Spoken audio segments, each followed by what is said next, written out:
చదువుకుందాము. లూకాసు వార్త 18వ అధ్యాయము.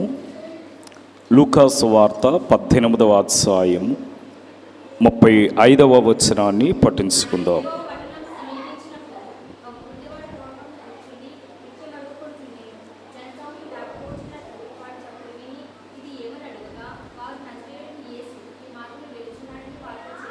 ప్రార్థన చేసుకుందాం. సకల యుగములయం దక్షిణుడును అద్వితీయుడైన మా తండ్రి, ఈ పరిశుద్ధమైన కృపగల నామమును బట్టి వందనములు. నీ వాక్యముని మేము వివరించుకొనుచు ఉండగా వాక్య గ్రంథములో మీరుండి మాతో మాట్లాడమని మా మంచి బోధకుడవైన క్రీస్తు ప్రభువును బట్టి ప్రథములు ఆడుకొనొచ్చు ఉన్నాము తండ్రి. ఆమేన్. దేవుని యొక్క మహాకృపను బట్టి ఈ స్వస్థీశాలలో ఏకీవించినటువంటి మనకెల్లరకును సిలువనాథుడైన క్రీస్తు తన విలువైన రక్తధారల ద్వారా మనకి స్వస్థతను అనుగ్రహించును గాక. ఆమేన్. చదవబడిన వాక్య లేఖనములలో ఎరుకోలో ఉన్న గ్రుడ్డివాడిని కొరకు మనకి వాక్య వివరణ తెలపబడుచున్నది. నేటి నా యొక్క వాక్య అంశం ఏమిటంటే ఎరుకోలో ఉన్న గ్రుడ్డివాని యొక్క లక్షణాలు. ఈ మొదటి అంశము త్రోవ ప్రక్కన ఉన్నవాడు. త్రోవ ప్రక్కన ఉన్నవాడు గుడ్డివాడు గనుక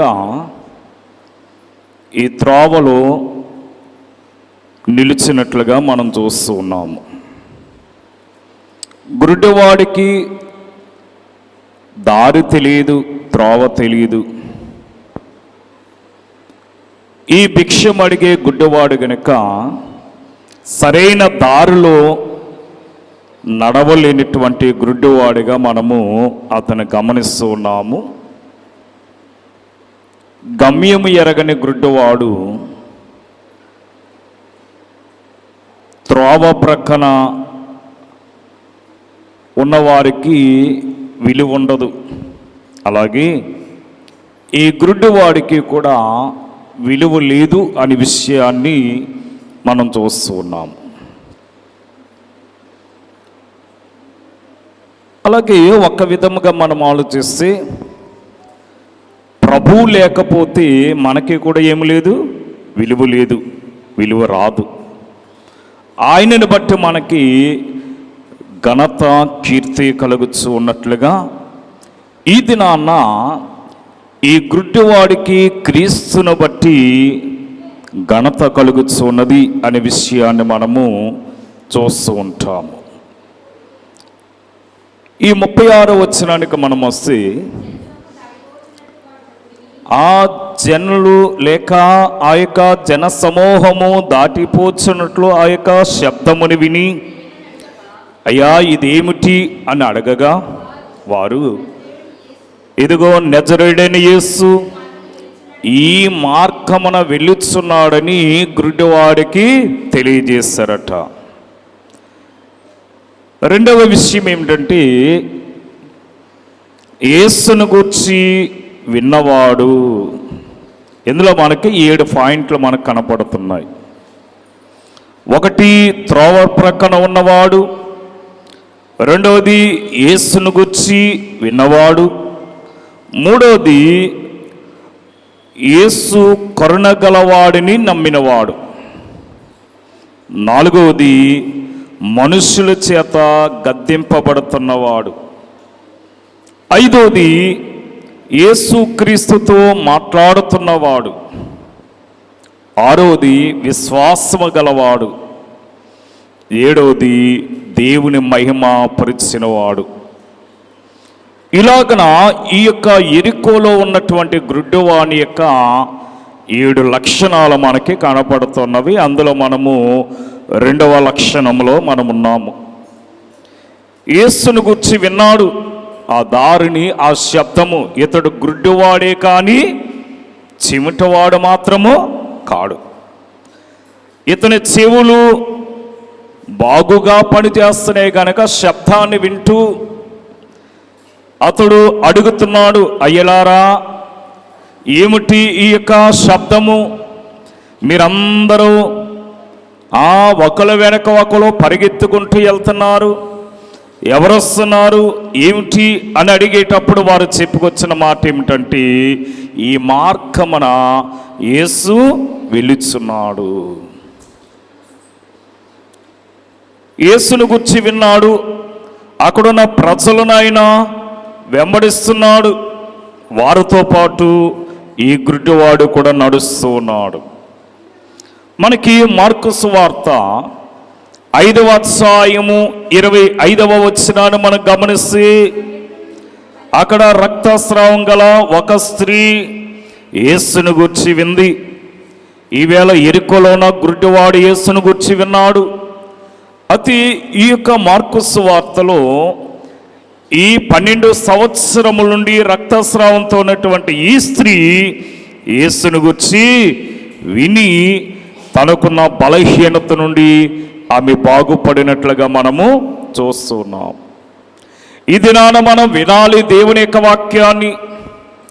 వినినటువంటి మనమే ఆ యొక్క మాటలను మన హృదయములో తలపోసుకుంటూ ఆ మాటల ద్వారా మన యొక్క శరీర బలహీనతల నుండి బాగుపడి ఆ యొక్క శక్తిని మనము పొందుకోగలగాలి. ఇక్కడ మనం చూస్తున్నాము, ఈమె ఎందరో వైద్యుల యొద్దకు వెళ్ళింది, ఎక్కడెక్కడో తిరిగి వచ్చింది, కానీ ఆమె రక్తస్రావము తగ్గలేదు. అందుకే యేసు శక్తిమంతుడు, యేసు సర్వరోగ వైద్యుడై ఉన్నాడు. యేసు బాగు చేయలేనిది ఏదీ లేదు అనే విషయాన్ని ఈమె గ్రహించింది గనుకని యేసు యొద్దకు వచ్చినట్లుగా మనం చూస్తున్నాము.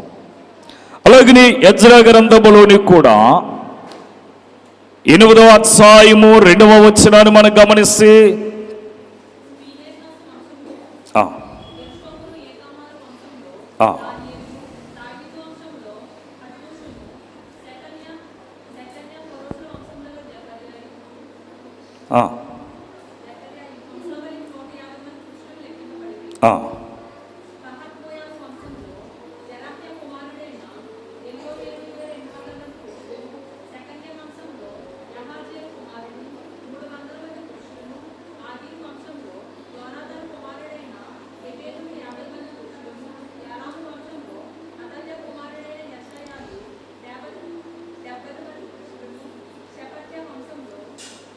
కనుక ఇలాగున మనము చూస్తూ ఉంటే ఇశ్రాయేలీయుల యొక్క దేవుని యొక్క ధర్మశాస్త్రమును యెజ్రా స్పష్టముగా చదివి వినిపిస్తూ ఉండగా వారందరూ కూడా, అక్కడ కూడినటువంటి ఆ యొక్క జనులందరూ కూడా చాలా శ్రద్ధగా వినుచున్నారట. వారు దేవుని యందు భయము భక్తి కలిగి ఉన్నట్లుగా మనం చూస్తున్నాము. ఇశ్రాయేలీయులు పెద్దలైన వారు ఆయా గోత్రాల ప్రకారము వారందరూ వచ్చి ఇశ్రాయేలీయుల దేవుని యొక్క ధర్మశాస్త్రమును అనగా యెజ్రా చదువుతూ ఉండగా వారు ఏం చేశారట? విన్నారు. మరి మనం ఏం చేస్తున్నాం? ఒకరు బైబిల్ చదివితే మన ఇష్టం వచ్చినట్టు మాట్లాడుకుంటూ ఉంటాము.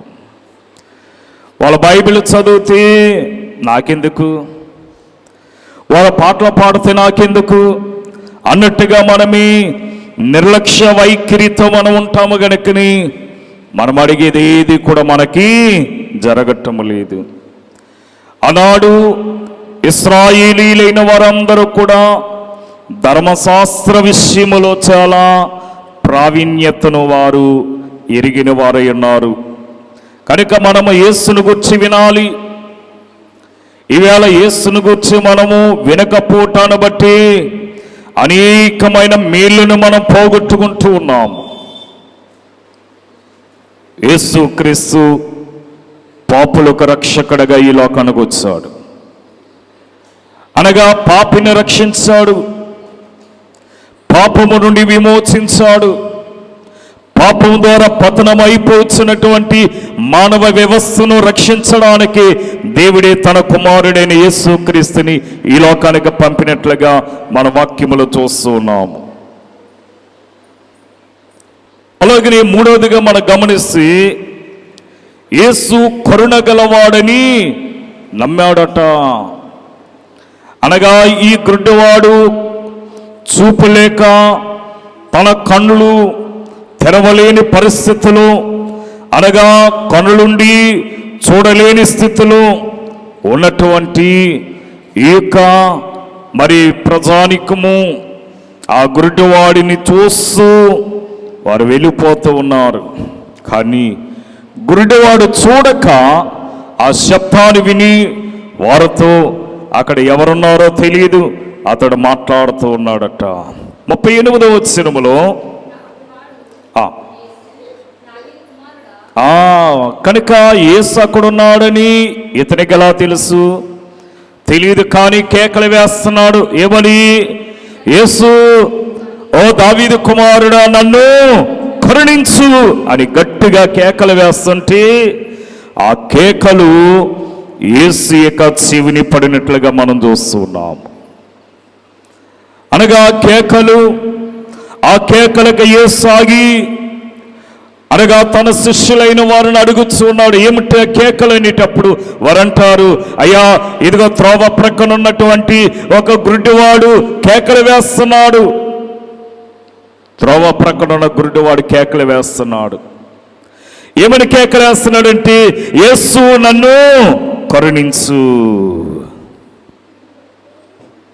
ఎందుకంటే ఆయన కరుణ గలవాడని, కరుణించేవాడని, కనికరము అనగా చూపేవాడని, కనికర సంపన్నుడని, అనగా ఆయన జాలి గల హృదయము గలవాడని, ఆయన జాలి చూపేవాడని, దయ చూపేవాడని, అనగా ఇతడు విన్నాడే కానీ కనులార ఏనాడు చూడలేదు కనుక ఇప్పుడు అవకాశం వచ్చింది కనుకని కేకలు వేయటం మనం చూస్తూ ఉన్నాము.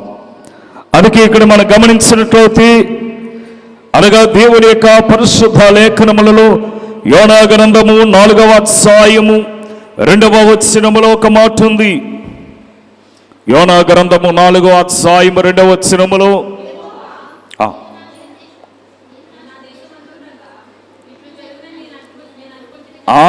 ఇట్లా జరిగినదని నేను అనుకుంటున్నా కదా, అందువలనని కటాక్షమును జాలి బహుశాంతము అత్యంత కృపగల దేవుడవై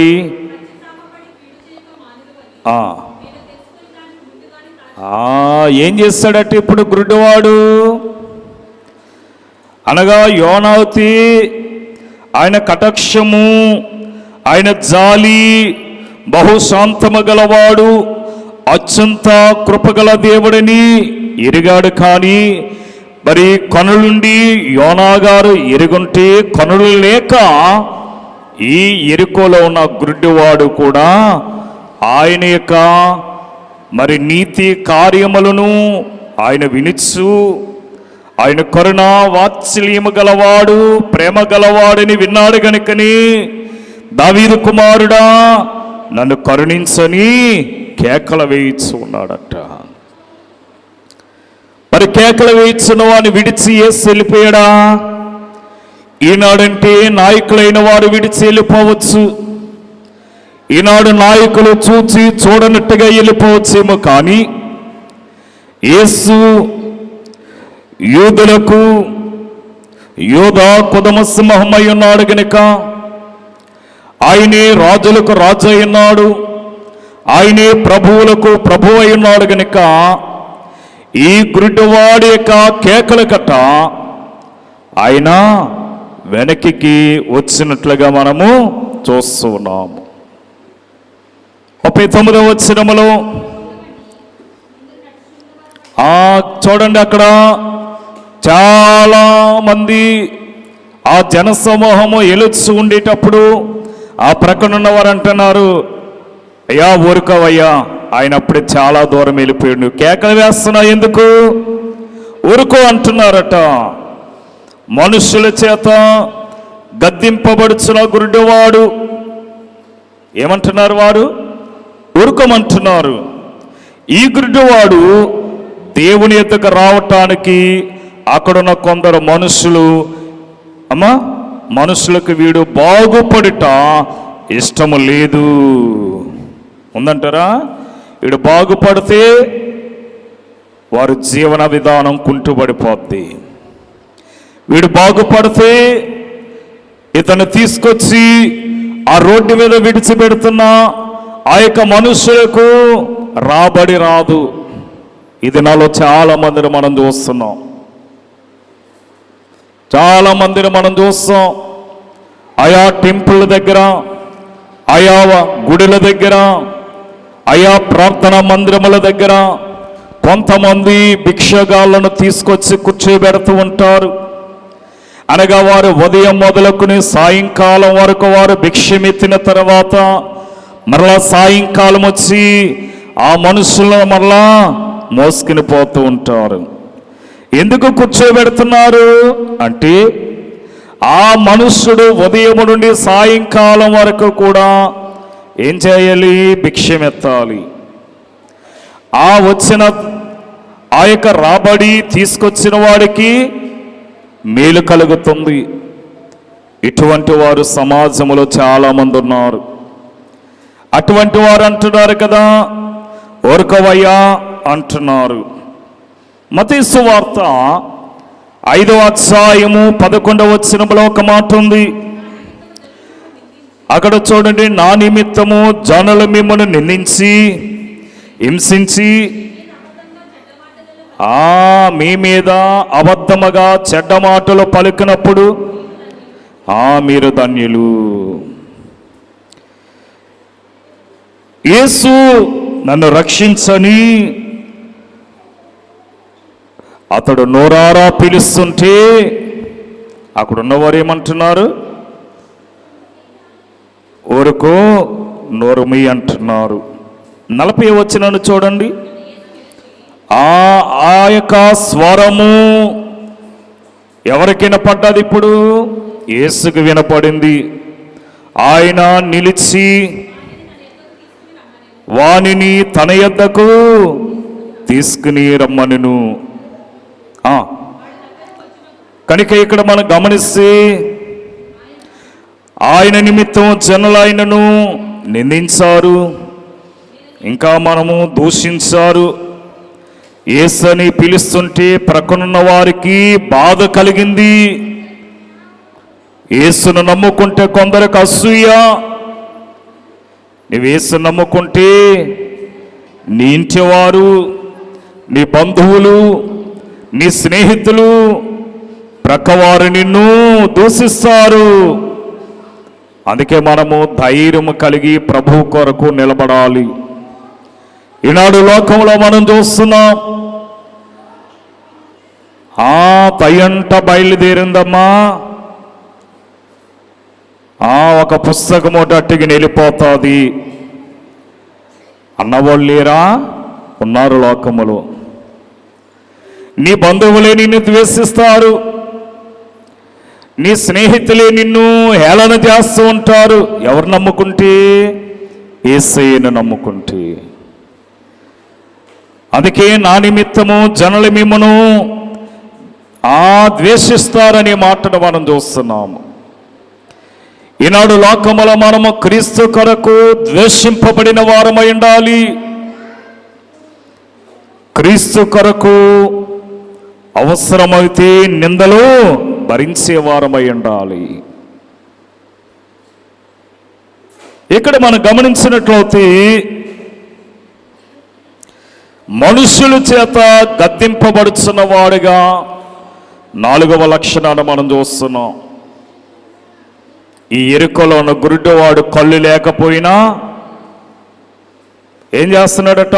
మనుషుల చేత గద్దింపబడుతూ ఉన్నాడు, మనుషుల చేత ద్వేషింపబడుతూ ఉన్నాడు, మనుషుల చేత తృణీకరింపబడుతూ ఉన్నాడట.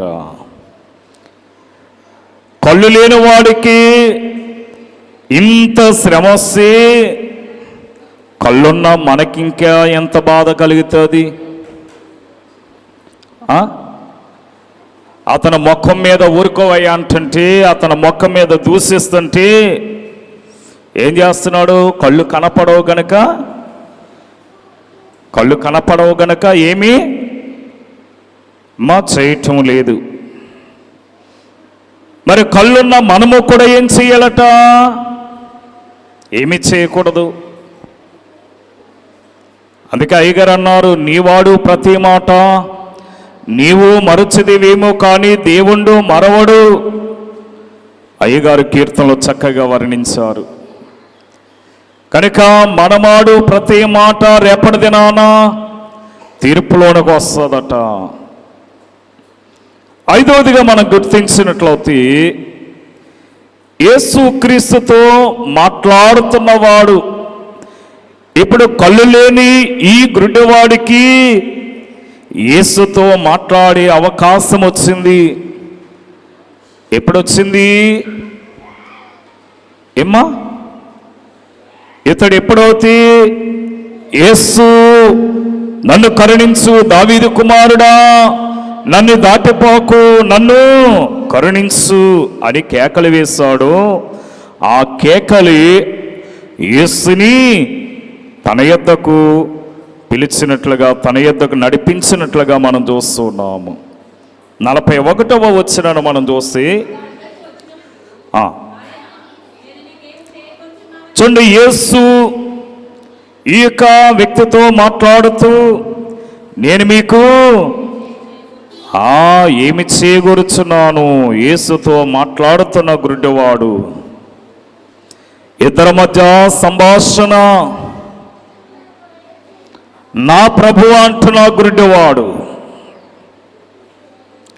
బాగుపడాలనే ఆశ కలిగిన గుడ్డివాడు ఇతడు.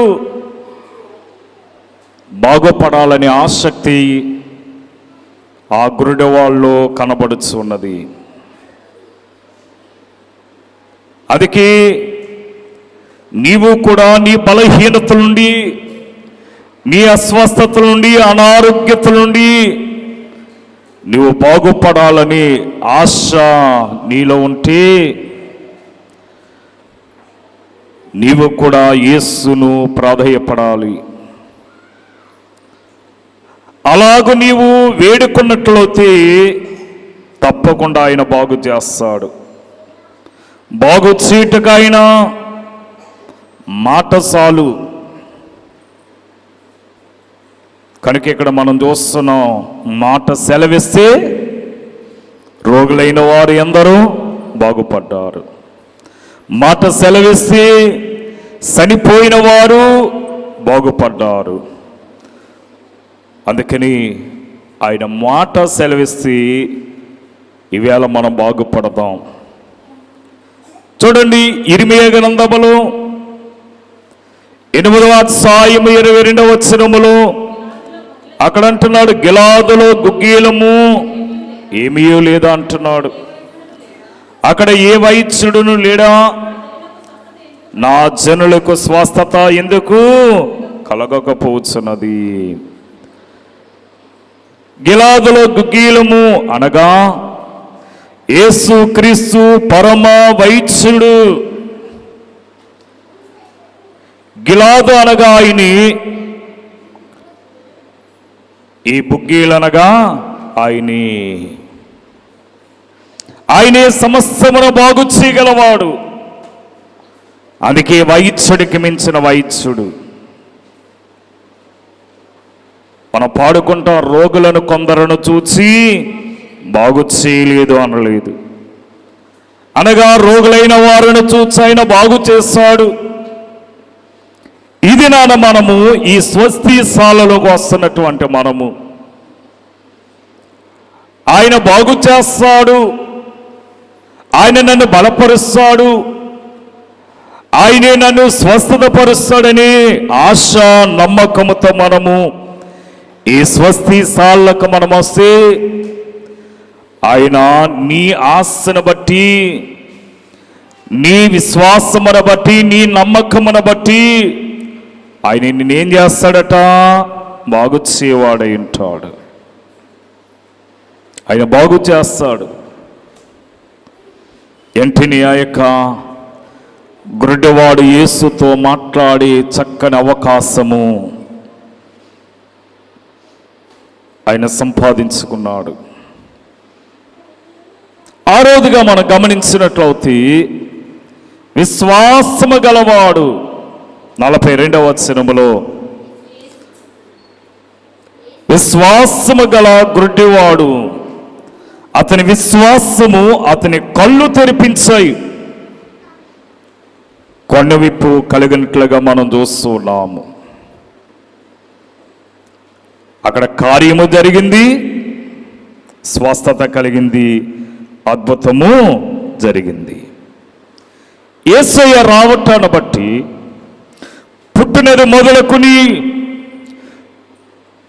యవన ప్రాయం వరకు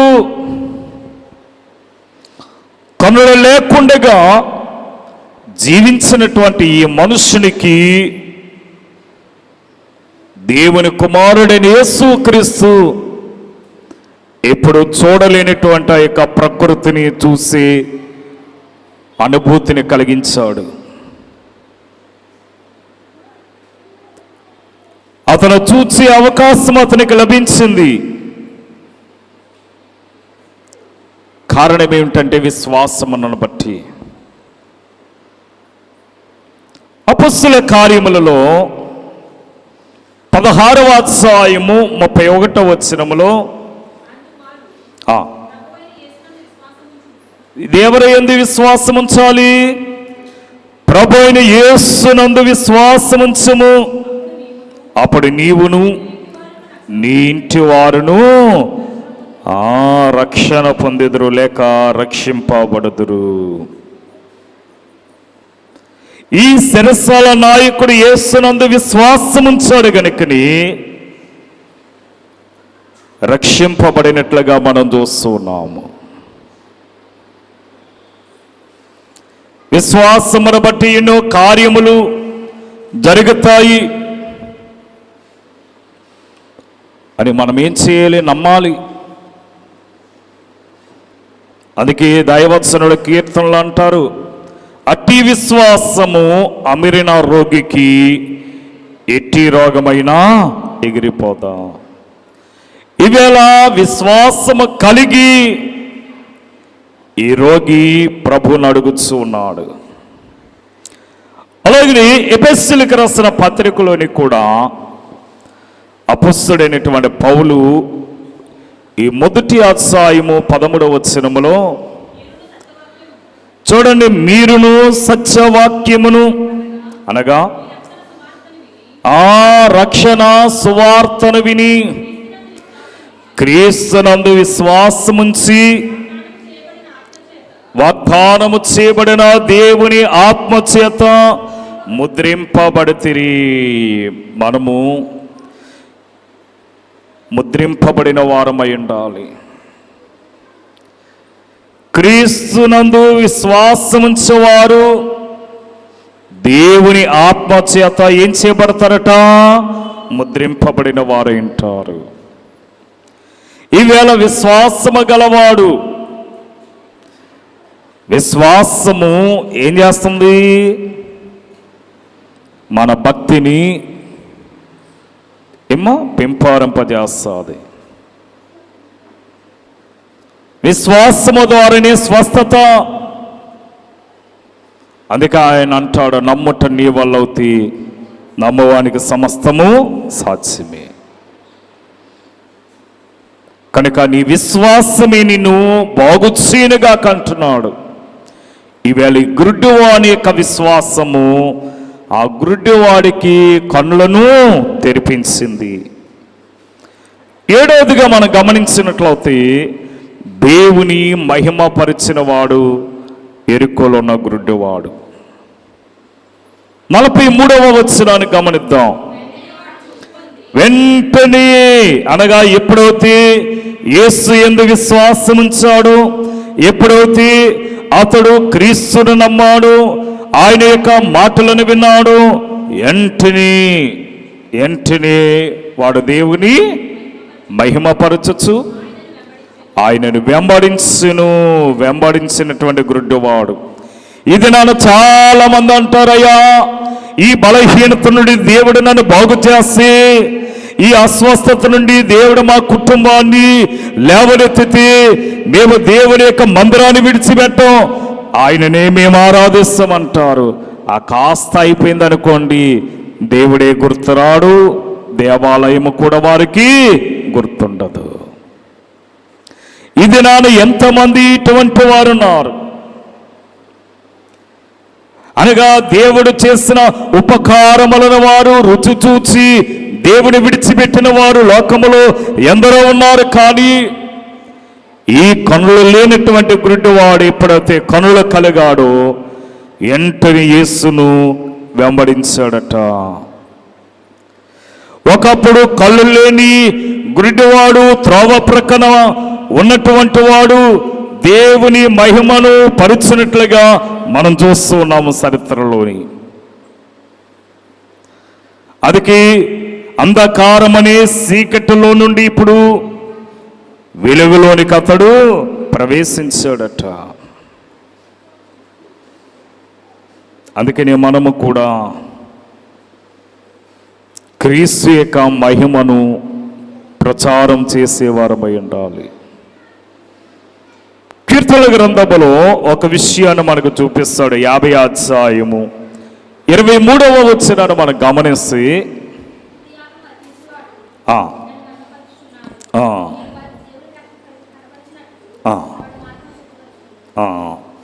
కనుక స్తుతించేవాడు స్తుతియాగము చేసేవారట. స్తుతించేవారు ఆరాధించేవారు ఆయనను మహిమపరుచుచు ఉన్నారట. అమ్మా, మనలో చాలామంది ప్రార్థన చేస్తారు కానీ స్తుతి చేయరు. నువ్వు చేసిన ప్రార్థన నెరవేరాలంటే, నువ్వు చేసిన ప్రార్థనకి ఎంటిని ప్రత్యుత్తరం కలగాలంటే నువ్వేం చేయాలి? స్తుతి చేయాలి. స్తుతి ఆ స్థితిని మార్చివేస్తుంది. చాలామంది ప్రార్థనలు చేస్తారు, ప్రార్థన వేరు స్తుతి వేరు.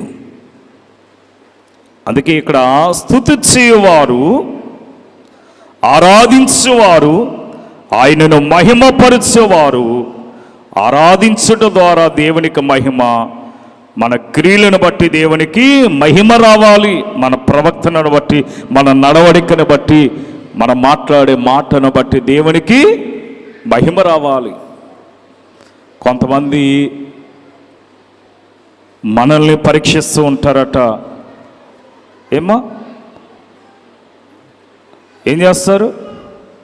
మన యొక్క నడకను, మన ప్రవర్తనను, మన తీరును గమనిస్తూ ఉంటారు లోకములో. అందుకే మనము మంచి ప్రవర్తన కలిగి ఉండాలి. మన ప్రవర్తన సరిలేకపోతే వాళ్ళు ఏమంటారు? వాళ్ళ దేవుడు ఇలాగే చేయమంటున్నాడేమో, వాళ్ళ దేవుడు అనగా వాళ్ళ గ్రంథాల్లో ఇలాగే రాస్తుందేమో అంటారు. ఒకవేళ మన ప్రవర్తన సరికాకపోతే దేని మీద పెడతారు? దేవుని మీద పెడతారు. అందుకే నిన్ను గుర్చియు నీ బోధన గుర్చియు జాగ్రత్త పడమన్నట్టుగా ఈవేళ మనము దేవుని మహిమపరిచే వారమై ఉండాలంటే మన ప్రవర్తనను జాగ్రత్తగా చూసుకోవాలట. ఈ ఎరుకలో ఉన్నటువంటి ఈ గుడ్డివాడులో ఈ 7 లక్షణాలు తన ప్రవర్తనను, తన క్రియలను, తన నడవడికను ఏం చేసింది? మార్చివేసింది. అలాగనే మనము కూడా దేవుని యొక్క మహత్కార్యములను అనగా మనము కనులారా చూడకపోయినా వాక్యము ద్వారా మనం విని అవి మనసారా గ్రహించి దాన్ని అనేకులకు మనం ఏం చేయాలి? ప్రచారపరిచే వారమై ఉండాలి. దేవుని యొక్క రాజ్య సువార్తను మనం ప్రకటించే వారమై ఉండాలి. ఈ గురుడువాడు చూడండి, కనులు లేకపోయినా సరే విన్నాడు గనుకని దావీదు కుమారుడా నన్ను దాటిపోకము అంటున్నాడు. కేకలు వేస్తాడు గనుకని, ప్రాధేయపడ్డాడు గనుకని, అడిగాడు గనుకని దేవుడు అతనికి ఏమిచ్చాడు? కనులను ఇచ్చాడు. అలాగని అడుగుడి మీకు ఇయ్యబడని అంటున్నాడు గనుక మనము కూడా మన బలహీనత నుండి బాగుపడటానికి స్వస్థతనిమ్మని, స్వస్థతకు కారకుడైన క్రీస్తుని మనం అడిగి మన సకల బలహీనతల నుండి బాగుపడే గొప్ప ధన్యత దీవెన ప్రభు మనకు అనుగ్రహించును గాక. ఆమీన్. కృపానిధివైన మా తండ్రి, వినిన వాక్యమును బిడ్డల తమంతరంగములో పదులము చేసుకుని వాక్యానుసారముగా జీవించే గొప్ప ధన్యత దీవెన బిడ్డలకు అనుగ్రహించమని మన ప్రభువును రక్షకుడైన యేసు నామములో వేడుకొనుచున్నాము తండ్రి. ఆమేన్. మరణాత.